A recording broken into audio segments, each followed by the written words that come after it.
construct a house, or it would be like a generalized 3D printer that can do whatever, so long as you input the right kind of program for performing that task. So in those two senses, I think if you take the zero computation, you could generalize it to something more general. And the constructor theory idea is to do that. And I think, so David proposed this very general program.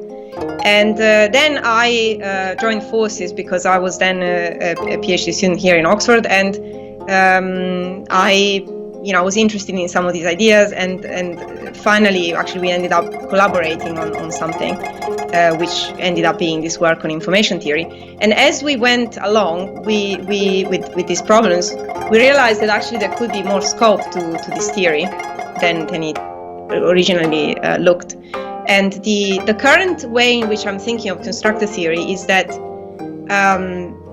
its principles, its laws, can be used in order to do what I said earlier. So they can provide guiding general principles only expressed in terms of possible and impossible tasks that can supplement the dynamical laws, and they can give us a guideline, a set of guidelines in order to conjecture future laws of physics. And I think, so in a sense, I think of constructor theory as an ultimate generalization of thermodynamics and of information theory together.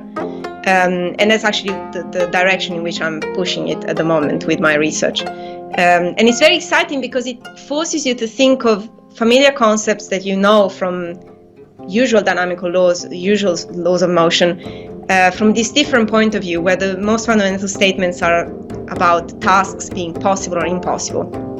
And by doing this kind of logical switch, you learn a lot, both about the theories that you already know, but also about what kind of theories you might learn, you might find in the future.